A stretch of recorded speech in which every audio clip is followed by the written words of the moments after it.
They can say it all sounds crazy. They can say I've lost my mind. I don't care, so call me crazy. We can live in a world that we design. 'Cause every night I lie in bed, the brightest colors fill my head. A million dreams are keeping me awake. I think of what the world could be, a vision of the one I see. A million dreams is all it's gonna take. Oh, a million dreams for the world we're gonna make.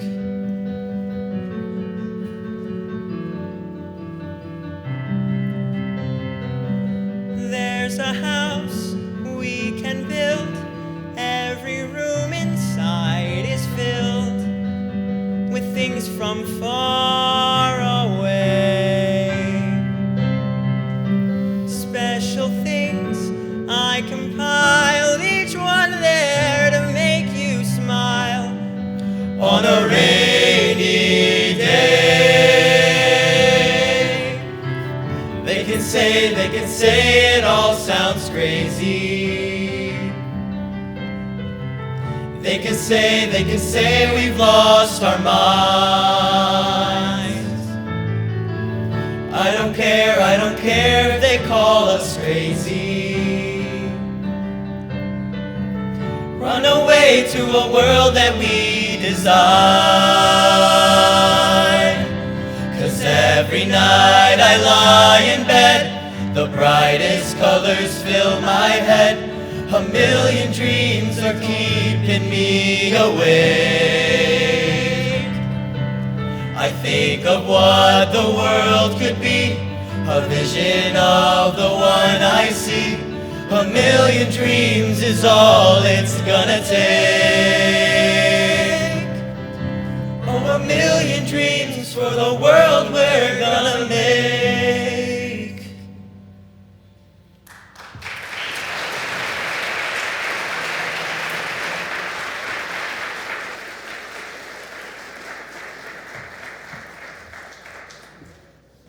Good evening. I am Council President Joyce Waterman, and tonight we will hear from our mayor of one of the most diverse cities in this country. You know, in this city we have seen rapid growth and development. So tonight we will hear from our mayor concerning the challenges, the plans, and our future in helping shaping our city. But before we move on, I would like to say thank you to all the staff, because without you, none of this is impossible. Yeah, you can clap. They deserve it.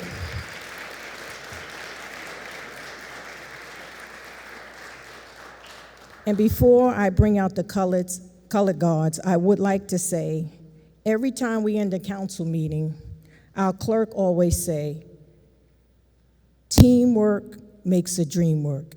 And tonight, staff, you complete that dream work. So let us stand and present our colors.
We will have our Pledge of Allegiance from Camila Vera, replacing Celine Lewis.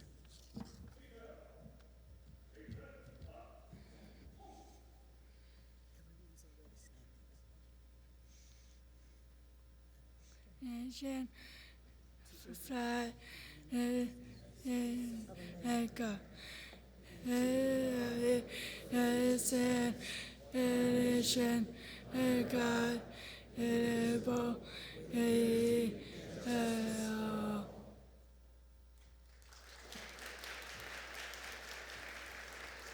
That's not easy to do.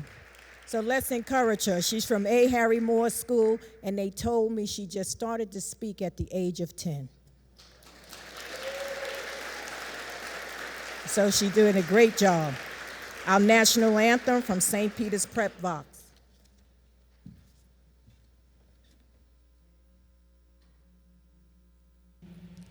Oh, say, can you see by the dawn's early light what so proudly we hailed at the twilight's last gleaming, whose broad stripes and bright stars through the perilous fight o'er the ramparts we watched were so gallantly streaming, and the rocket's red glare, the bombs bursting in air, gave proof through the night that our flag was still there.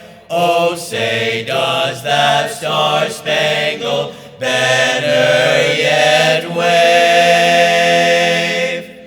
o'er the land of the free and the home of the brave?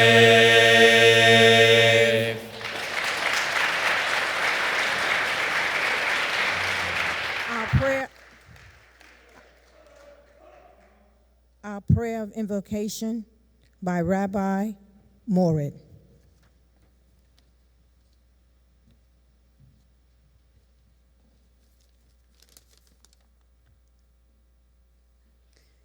A story. A very wealthy Jewish nobleman wanted to leave a legacy for the people of his town by building a grand synagogue. He kept the planning, the design, and the building a complete secret, built a wall around the entire area, and swore the workers to secrecy. Finally, the work was completed, and what the people saw astounded them. No one could remember a synagogue as beautiful anywhere in the world, and they marveled at its magnificent windows, intricate designs, awed by its craftsmanship and attention to detail. But then, one of the crowd noticed a serious flaw. Where are the lamps? What's going to provide the lighting? Everyone looked around, and indeed, there was no lighting, no lamps. And everyone began murmuring loudly about the huge omission. What a mistake. But finally, the nobleman spoke up and held his hands to silence the congregation, and he pointed to a series of brackets that lined the walls of the synagogue, and he handed a lamp to each family. He said, "The lamps do not belong to the synagogue, but to you. And whenever you come here, you should bring your lamp so that your light will fill this place. And each time you're here, and each time you're not here, it means the synagogue will be dark. Your community is relying on you and your light." In our tradition, light is a symbol for collective wisdom, a sign of God's presence, of life, for the presence of all human beings. We all bring our gifts and our perspectives to create the most exciting, diverse mosaic we love about our city. And our vibrant city relies on the light that we bring to our connections with one another to keep us safe and healthy, alive and growing, creative and prosperous. And it's the same with our city and the work that gets done in these walls. We've given the lamps to you, our leaders. more than to just keep the lights on. And may you always be guided by your highest light for the work that you do for Jersey City. May God bless you and keep you, and we thank you for all you do for all of us.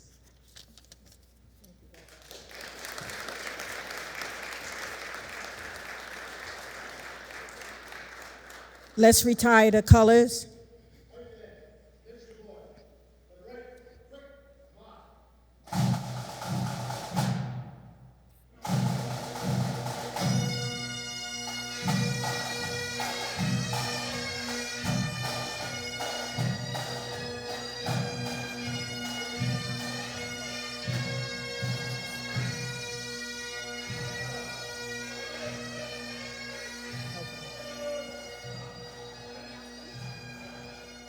You may be seated. I want to thank the honor guards, the drums and pipes, the Jersey City Fraternal Order of Police Order Guard, the Jersey City Fire Department Honor Guards, and the Port Authority Police Pipe and Drums.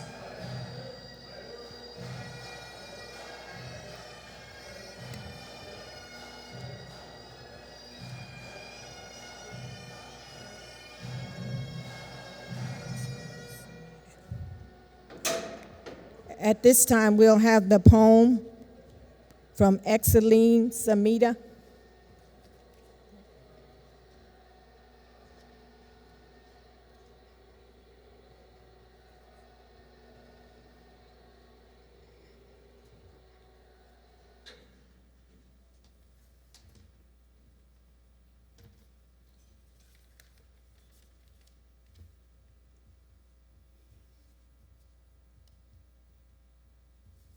Wow, Jersey City, good child of New Jersey, heartbeat of Hudson County, bathing in the river, fresh like a morning breeze. Gracious hyphen between New York and New Jersey, your residents are filled with hope and motivation. For a long time, the challenge was hard. House left crumble, abandoned railroad, graffiti, people sail away to new horizon. Too bad you do accept defeat. Valiantly standing your ground, the challenge is beat, decline forever kicked out. Your residents are so dear, you pull them back together, you provide for them like a brilliant aurora. After a long night of darkness, a new beginning of renaissance bounces you back like a beacon in the sky. Store, restaurant, boutique, show off with 1,000 lights. Under Manhattan astonished gaze, styling building pop up like mushroom, arrogantly confronting the sky, shining like mirror, triggering admiration. One of a kind, your center of attraction, Van Voss Park, so beautiful, captivating, a wedding stage. Liberty Park, world travelers most anxious to visit. Downtown waterfront, somnolent body of water, evening breeze, serene divine freshness. Contemplation lead to meditation. Your greatest beauty dwells in your hospitality. Magnetic power that has no boundary, no matter race or complexion, sex or age, all come to your welcoming door, bringing their faithful contribution to your rich cultural bank. Diversity brings life to our lives. No wonder, late spring, summer day, your street turned to a rainbow of culture and ethnicity, a moving mosaic of beauty. Jersey City, wow, carry on, shine on. Thank you.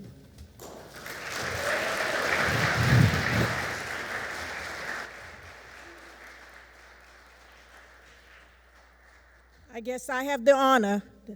That's not working. So, I have the honor to introduce to you all one of the great mayors in our time. When we started out in 2013, he said he wanted to make this the best mid-sized city in the country. And my God, we headed in the right direction. We really are. So it is an honor for me to introduce our mayor, Mayor Stephen M. Fulop.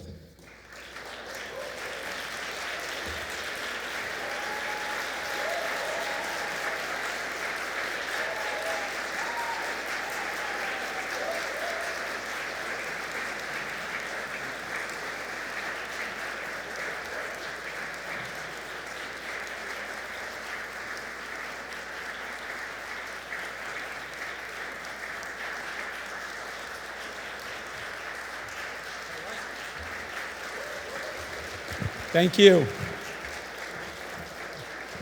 Thank you. Please take a seat.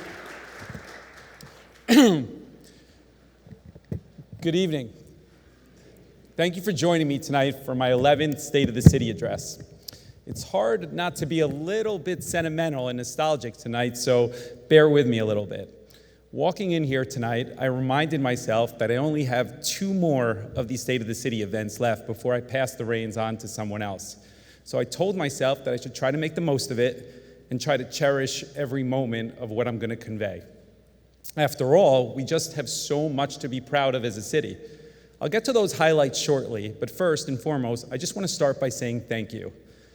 I am a proud first-generation American. I'm the grandson of Holocaust survivors who became small business owners with their deli in Newark.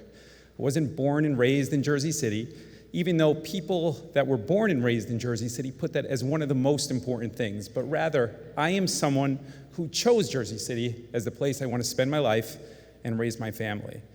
Now, I was lucky enough to be embraced by this special city, and I've gotten the chance to be on that wall behind you with the other mayors. And to me, that is a crazy story in every way, and it speaks to me about the American dream. So I just want to say thank you.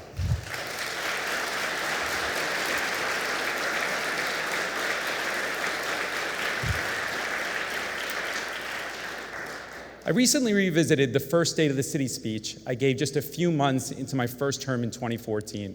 I remember how exciting it was, but it was really very much an aspirational speech. It was pretty much, we're going to do this, we're going to try to do that, we'll set a mark for this, and the list went on and on and on. At the time, many people really doubted our ambition, saying that maybe it was a little bit too much of a reach. However, 11 years later, I couldn't be more proud to be standing before you today with all that we've accomplished. I feel that we all should be proud of where we are because it's hard to argue against the fact that the last 10 years has been amongst the most transformational in the city's 250 years. People are expressing their desire to be here with their feet and their wallets by filling apartments and investing here. Of course, all of that progress also brings challenges, and we're going to talk about that in a little bit tonight. Overall, though, I would rather be here in Jersey City, in our situation, than in any other city in the country.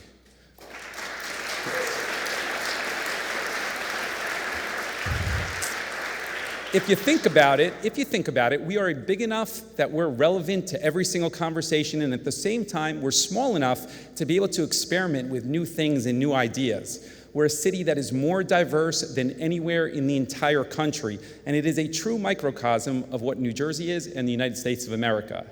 We are a city that has been a laboratory of innovation and change for the better part of the past decade. So, if you were to ask me, what is the state of our city? My answer is, it is strong, and we will leave it much stronger than how we received it.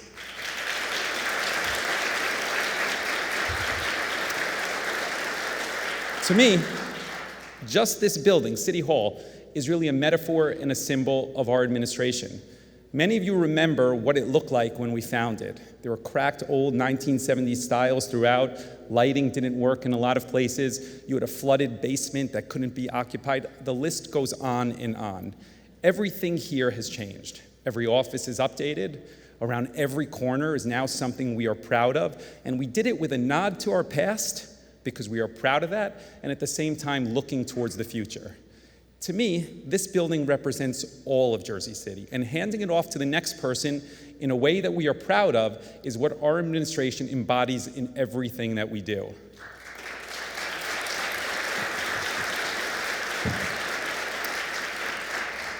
Before we start really talking about the important impacts we've made and the continued progress to come, I first want to thank all of you in this room and watching at home for your unwavering partnership in everything we do to enhance this great city. I want to say a special thank you to our devoted Jersey City Council members for their tireless work, making sure our city's diverse set of needs are met in every day and every night. I also want to take a second and thank the members of my administration and our more than 3,000 city employees for their dedication to bringing our goals and visions to reality. So thank you for being a part of that.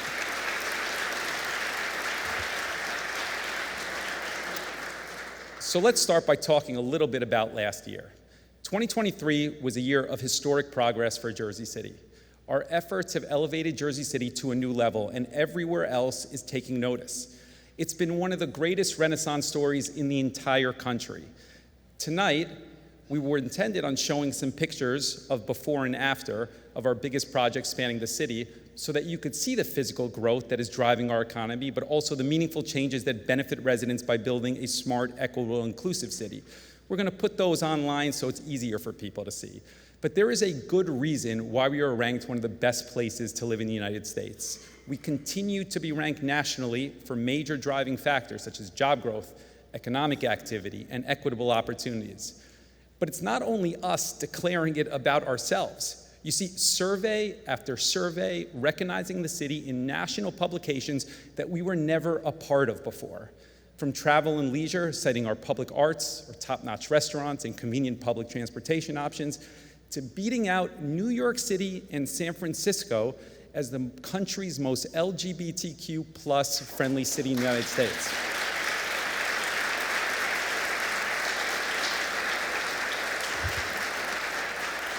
Now, that was written by the largest LGBTQ plus publication in the United States, so it gives you a little perspective on what we're doing here.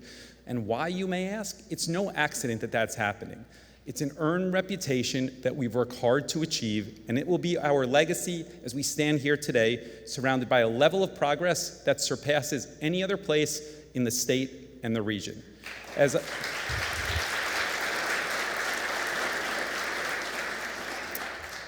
I often say, a healthy city is a growing city, and we are growing faster than most other cities around the entire country. Over the past decade, we've permitted nearly 3 times the number of housing units per capita as New York City. Think about that for a second. You constantly hear city leadership elsewhere saying, and I quote, "We want to be a city of yes." But here in Jersey City, it is actually happening. As I promised when I ran for mayor, we moved away from the decades-old practices of just relying on tax abatements to attract interest. Yet even with eliminating tax abatements, we still achieved unprecedented progress.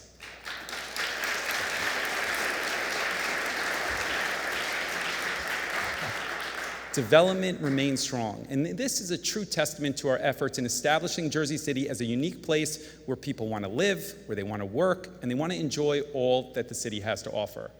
While cities around the region have certainly slowed down, we didn't, despite the fact that we put more and more protections for residents by forcing developers to build more affordable housing, like the state's successful and biggest inclusionary zoning ordinance and the state's first affordable housing overlay zone.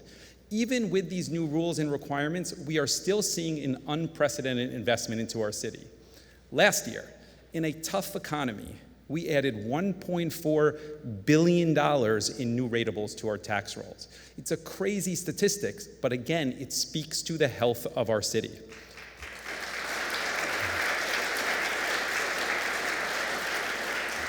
So we have a lot to do. To accommodate this growth, in 2023, we launched an online portal under HEDC.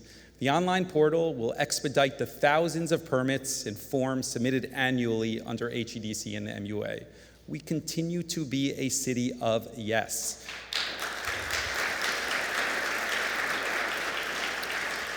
Jersey City continued to lead the state with the most approved building permits, reaching nearly 6,000 last year.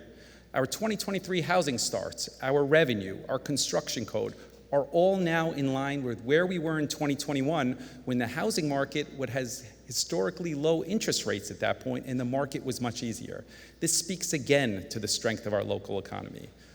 It is all great news on that front, but the focus for us has really been how do we embrace the new investment and at the same time protect our existing residents? As a result of our new policies, we have approved more units of affordable housing than ever before in Jersey City's history. This is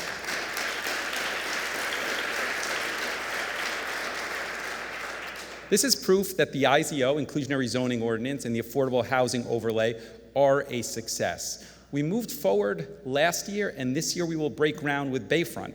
That's a big deal. It is a 8,000 unit project that is 35% affordable housing located on the west side of Jersey City, and it represents one of the largest projects in the Northeast United States, right here in Jersey City. It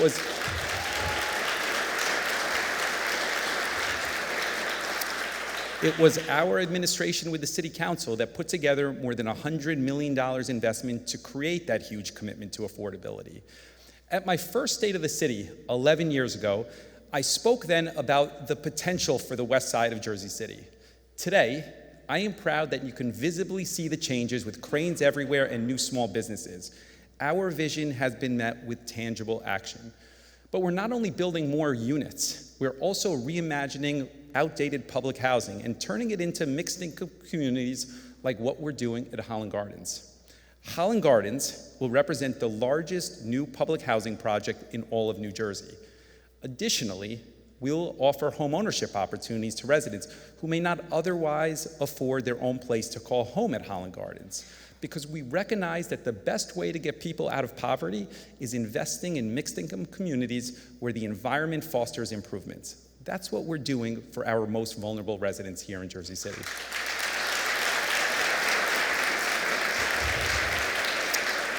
I'll tell you also that, of course, there's no easy fix to the many challenges surrounding housing and homelessness. That's why we took a more holistic approach with the new St. Lucy's homeless shelter. In September of last year, I was joined by Cardinal Tobin and many others to open the newest St. Lucy's building with services expanding well beyond food and shelter to finally include more permanent actions that help people actually break the cycle of homelessness.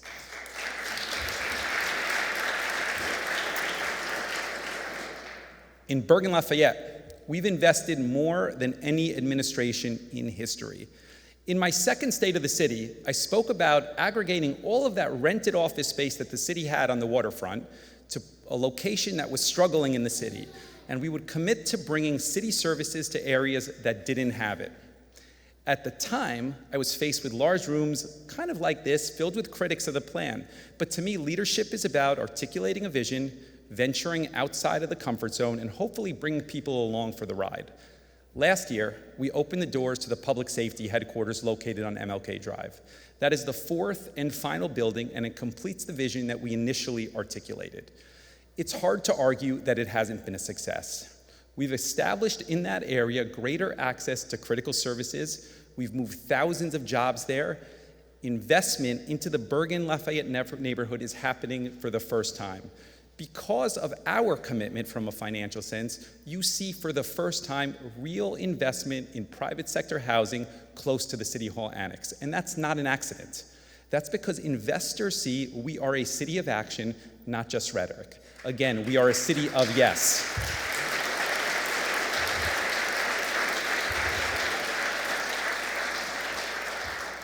Just 2 miles north of there, Journal Square is experiencing a revitalization unlike anything we have seen in Jersey City's history. You all remember what that looked like a decade ago, with every mayor since the 1960s saying they would bring back Journal Square. Well, guess what? There isn't a city in the country that can boast as much investment in a tight urban core as we have in Journal Square. Next month, we'll break ground on the Lowe's Theater restoration project with Governor Murphy to revive that iconic theater. World-class shows will once again be in Journal Square, attracting thousands of visitors from all over the region. That translates to countless people year after year coming into Jersey City, people dining at our restaurants, people staying at our hotels, and people spending at our local businesses. This was a tremendously complicated endeavor that was talked about forever, but it is finally getting done. The same can be said for the Centre Pompidou Jersey City, located around the corner from the Lowe's. The Centre Pompidou, for those of you that don't know, is the largest collection of modern and contemporary art in all of Europe. Locations in Shanghai, Brussels, Paris, and more. And we'll soon add Jersey City to the premier list as the only North America location.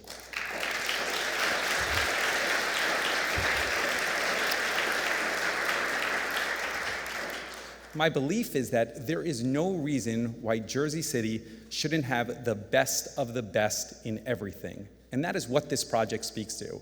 Why do you need to look across the river with envy about culture and art there? Why a chip on our shoulder sometimes? We deserve the best. We should inspire our children with the best in the world, and that is what we'll be doing here.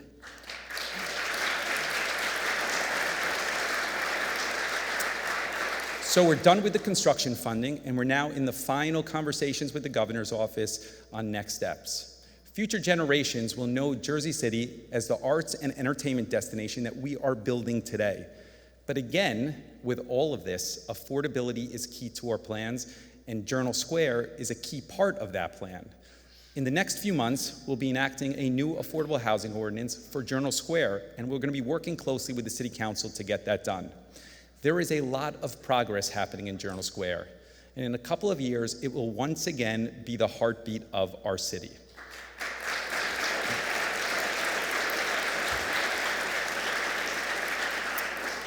Beyond the Lowe's and the Centre Pompidou, with regards to arts, local artists are a priority for us. We're supporting public art and arts education through the Arts and Culture Trust Fund in an unprecedented way. In the first 2 rounds alone, we awarded $2 million in grants to 200 local artists. We are the first city in New Jersey to do this. The much-needed financial aid has already demonstrated its value, as evidenced by a 50% increase in applications submitted this year for the next installment. Reviving the city's arts community has proven to be a worthwhile investment for all of us. Jersey City's nonprofit and arts culture sector generates $46 million in economic activity every single year. It supports over 500 jobs in our city and contributes $28 million in personal income to city residents.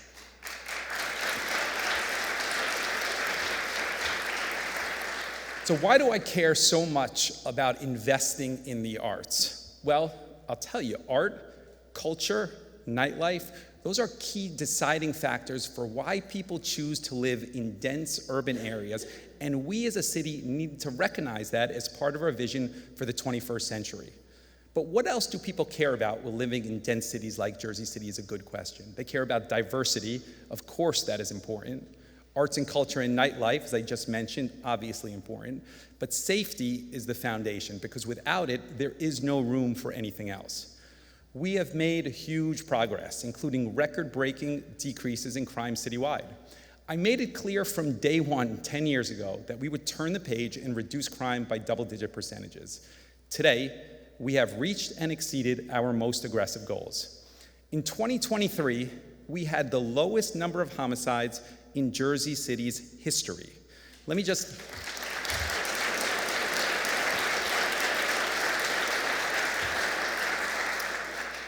me say that again to emphasize the importance of what we achieved.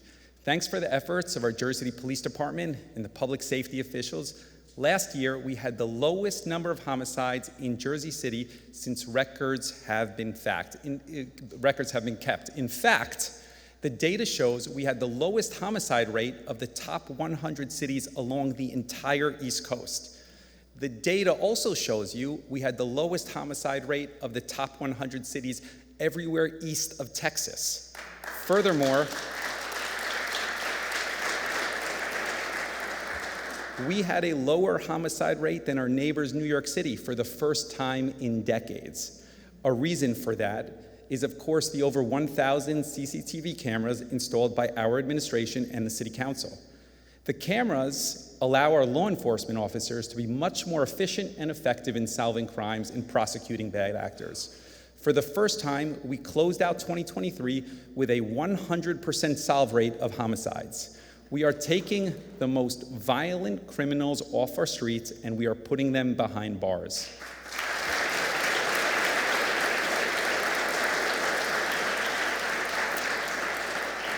These aren't just numbers or sound bites. These are real results from strategic and aggressive efforts to curb crime 24 hours a day, 365 days a year.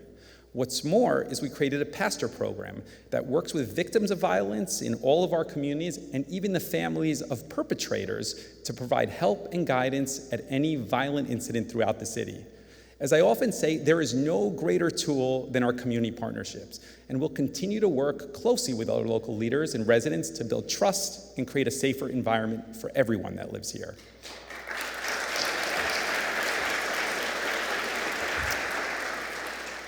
Part of our strategic public safety efforts includes solutions to the most stubborn problems that have created barriers between police and communities for decades. Generally speaking, those issues focus around transparency.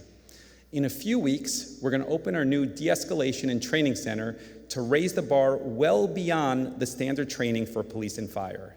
It will be the only facility in the area dedicated solely to public safety.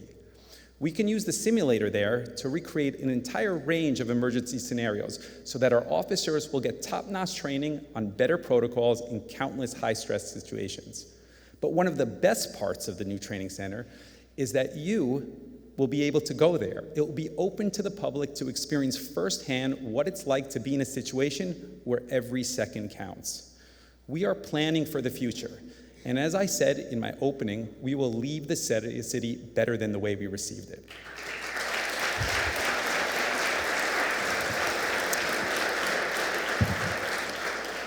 The Jersey City Fire Department. I can't forget about the best fire department anywhere in the country.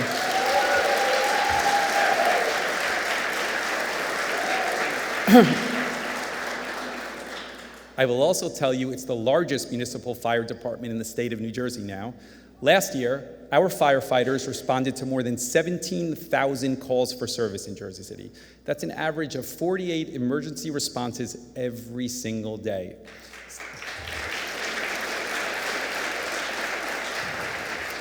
Since 2013, we, the administration and the City Council, has hired 823 police officers and 377 firefighters. At each of the 50 swearing-in ceremonies that I've done since 2013, I always thank the families for entrusting us with their loved ones. I make sure at every one of those to tell the families that I know my job as mayor is to make sure that their loved ones have the necessary training and equipment so that we can return them home safely after each shift to their loved ones. I take that, what I say to those families, very, very seriously. And we make the investment to ensure that our public safety personnel have that training and resources they need to stay safe. This time, because it is important to me, I want to just ask those council members, all of them, to please stand so that they can be properly recognized, because the money wouldn't be there if they didn't have the commitment to public safety.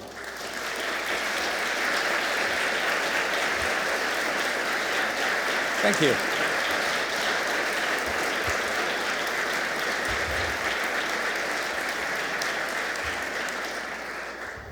There is no greater responsibility than the safety of our community, and safety leads to investment elsewhere.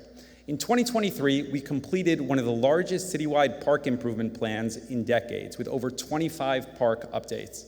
We completed upgrades to Leonard Gordon Park. In Bergen Square, we're building a whole new plaza in Park. In November, we opened the first playground at Monticello Park. We also created 12 new plazas and public spaces throughout the city. Our administration has also demonstrated an unprecedented commitment to creating brand new parks that didn't exist before. It was our administration with the City Council that invested the dollars to finish Berry Lane Park. We built the new Bethune Park. We created the new Fairmount Park.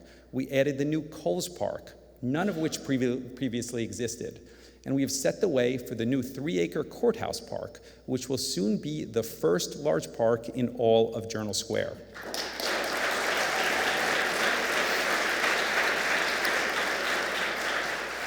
And nearby there, we're adding even more pedestrian-friendly spaces with the city's second pedestrian plaza called the Homestead. It was part of our approvals for development in the area, and it will be retail-only corridor for shoppers in Journal Square.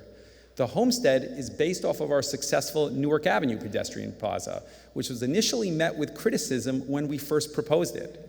9 years later, the now permanent Newark Avenue Plaza has grown into a premier destination for shopping, dining, and community events.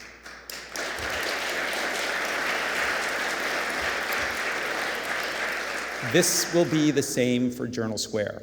Finally, on parks. After 30 years of discussion with little action, we will reopen Reservoir 3 to the public next month as the bridge nears completion. This will create a safe, cohesive walkway around the entire reservoir with greater public access. We have made the necessary investments to significantly improve our park and open space networks citywide, and we are very proud of that.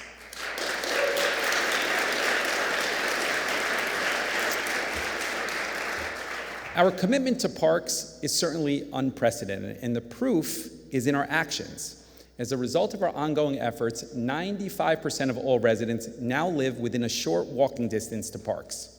Parks and open spaces are critical for growing communities. With each project, we are intentional about incorporating sustainability elements to mitigate flooding and other critical infrastructure. We've also made it common practice to work directly with the community in order to best meet their needs. You'd be hard-pressed to find another city achieving this level of progress and in such a community-centric way. There is no denying that Jersey City has become a gold standard for smart growth and, of course, community engagement.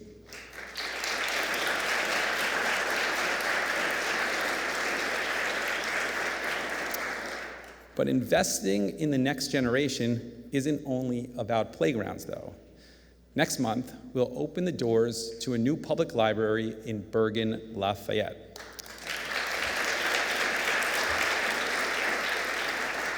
The Communipol Library will extend well beyond books to promote STEM education and advance equitable access to state-of-the-art technology.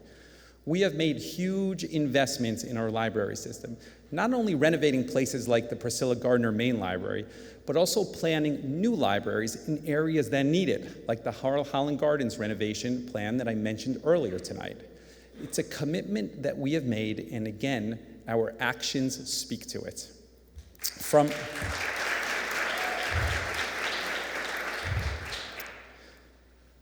new libraries, to public parks, to affordable housing, and everything in between, as Jersey City experiences a historic renaissance, we are making sure our residents and communities benefit most.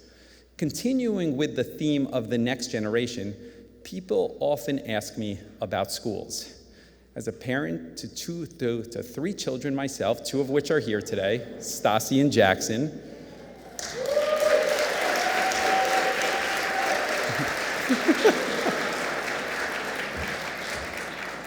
this is something I think about often.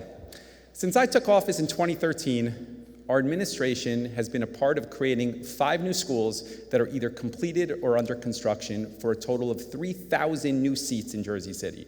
And we did it all without any help from the state. No other city in New Jersey can speak to anything near that. We've built charter schools, we've built traditional public schools, and we've built county public schools.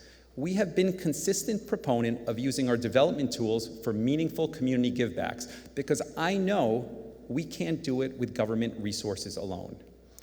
Liberty Science High School will break ground in the next few months, and it will be one of the region's best STEM schools, providing generations of students with real-world experiences that include the 100 startup companies on site.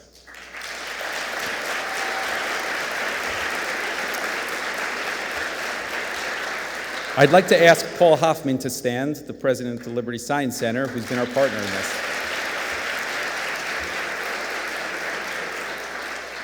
SciTech City was a bold plan we mentioned first in our 3rd State of the City address. At the time, people poked fun at the name, and I can appreciate that, but here we are with 6 Fortune 500 level companies invested in SciTech City. Scholars Village, which is part of Liberty Science Center, SciTech City, went before the planning board last month, and it's scheduled to break ground this summer. And then later this year, we'll start work on EdgeWorks, which is also part of SciTech City, and that's the incubator space for startups. I'm going to reiterate, the investment of millions of dollars from Fortune 500 companies speaks to how significant this project is and it speaks to our administration's willingness to dream big, because Jersey City residents deserve to have the best of the best right here.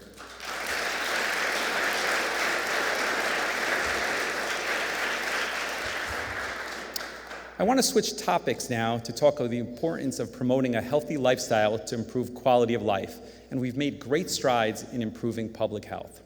As part of our outreach efforts, Health and Human Services launched mobile testing to deliver services directly to communities across the city and encourage everyone to stay healthy. Last year alone, our team took 6,400 seniors on field trips. We served 200,000 meals to senior residents, and that's a 15% increase from 2022. At the same time, HHS, Health and Human Services, hosted 300 substance abuse prevention workshops. And we also created the Veteran Suicide Prevention Coalition as a lifeline for our veterans in need of support right here in Jersey City.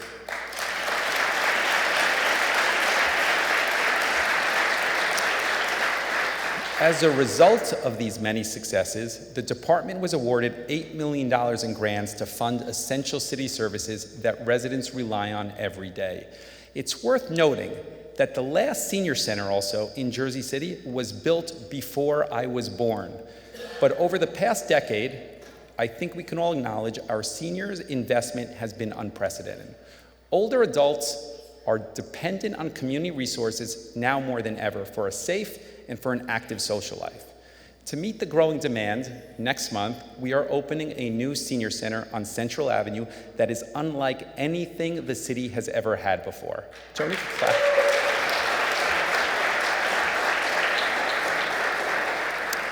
We remain mindful of the basics here. We are seeing incredible progress, and we will keep working with community partners to build on that momentum in improving public health and safety for every single resident. This commitment extends to the welfare of animals in Jersey City as well. The recent transition to full-service animal control, now run by the city under HHS, was no easy endeavor, but it will guarantee humane treatment and enforcement for animals in need. By bringing these services in-house, we can have longer operating hours to encourage more adoptions and also encourage more licensing. And I just want to give HHS a lot of credit for getting that done.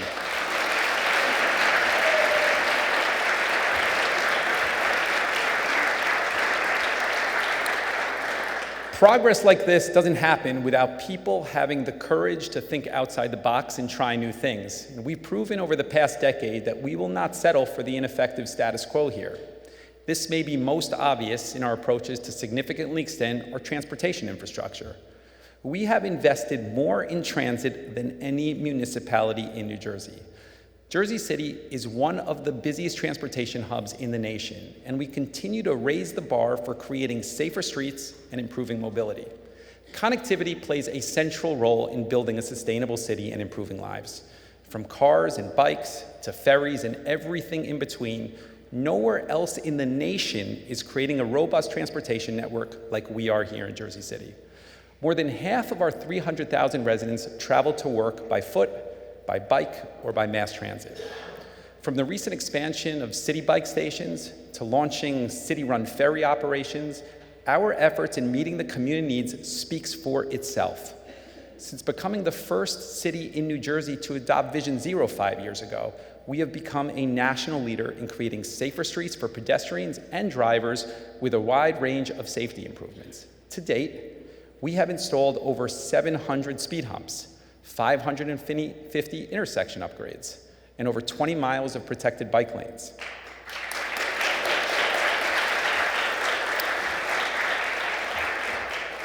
We know that Vision Zero is possible. Why do we know it's possible? Because we achieved that aggressive goal in 2022 when we had 0 traffic deaths on city streets. While we've made significant progress making our streets safer, though, there is still work to be done. VIA is another example of how we are taking control of our transportation destiny. In the spring of 2019, we faced a serious crisis as affordable transit options were disappearing. Largely, that impacted minority and low-income communities. We knew we had to take action with a different approach. That's when we found a solution, a city-run microtransit service specifically targeting transit gaps in the Heights and the southwest areas of the city.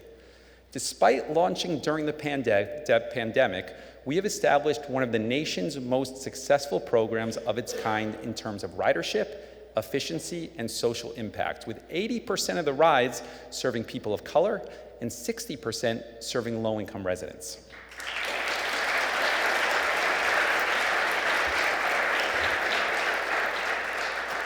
Our VIA program recently reached a huge milestone, major milestone, of 2 million rides in Jersey City. Here in Jersey City, we've created a blueprint for how public transportation should look across the state of New Jersey, further establishing Jersey City as a coveted place to live, to work, and to play. So why are we investing in transit? Because over 30% of Jersey City households don't own a vehicle, and we want to help more people move around the city without relying on personal vehicles by providing options that are cheap, options that are safe, and options that are green. We're also leading the country in electrification and sustainability to achieve a healthier and more equitable city. We are incorporating greener technology as it is a cost-saving and a long-term investment that benefits the environment, it benefits taxpayers, and most importantly, it benefits all of our healths. Through grants, we've integrated electric vehicles into our fleet while retiring older gas-powered vehicles. In fact, we recently became the first on the East Coast to deploy fully electric garbage trucks.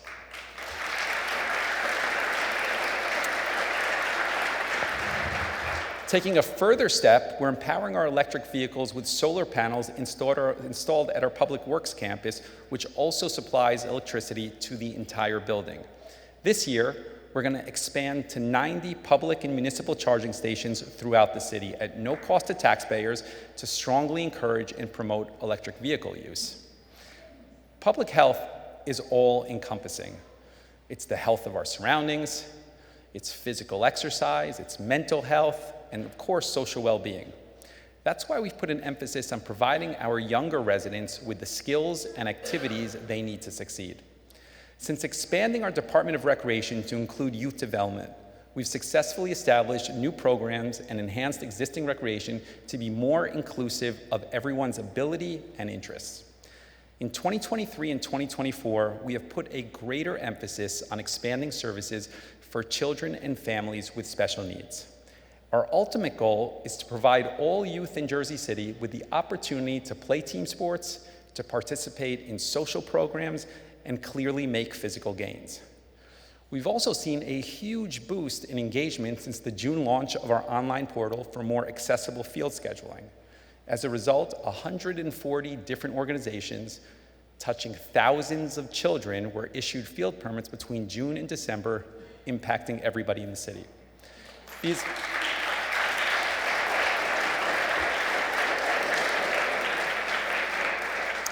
These programs directly align with our goal of creating a diverse offering of educational activities for all residents that live here. So, when I ran for mayor in 2013, I made my ambitions clear for what I plan to accomplish in Jersey City on every single front. 11 years later, I am proud to say we've not only seen those plans to fruition, but we exceeded many of our goals. I could go on and on tonight about many of the accomplishments and more of the progress we've made, but I think it's about time that I wrap it up. I hope, though, that your one takeaway from tonight is that our city is not only on the right track, but we are still in the very early stages of what this Renaissance story will mean to generations to come. Last year, I announced I'm running for governor of New Jersey, and this will be my last term as mayor. Thank you, Raj. I want to say something about that. Because it was not an easy decision, because I love this city, and I'm never leaving here with my family. However, I do believe it is healthy for a city to transition leadership for fresh ideas and fresh perspectives. Trust me, if I could be mayor of Jersey City forever, without conscious of whether it is the best thing for Jersey City, I would do it. This has been a dream job, but I know in my heart that transition and change are necessary for progress here.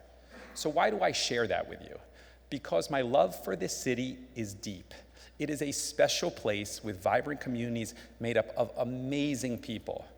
With all that said, in the next 20 months, we still have so much work to do, and there will be no slowing down.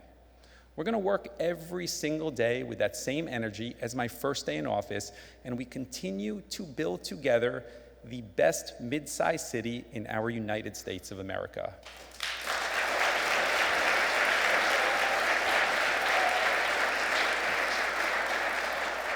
And with that, I say thank you for coming tonight, learning about the city, and let's continue to build Jersey City to greatness. Thank you.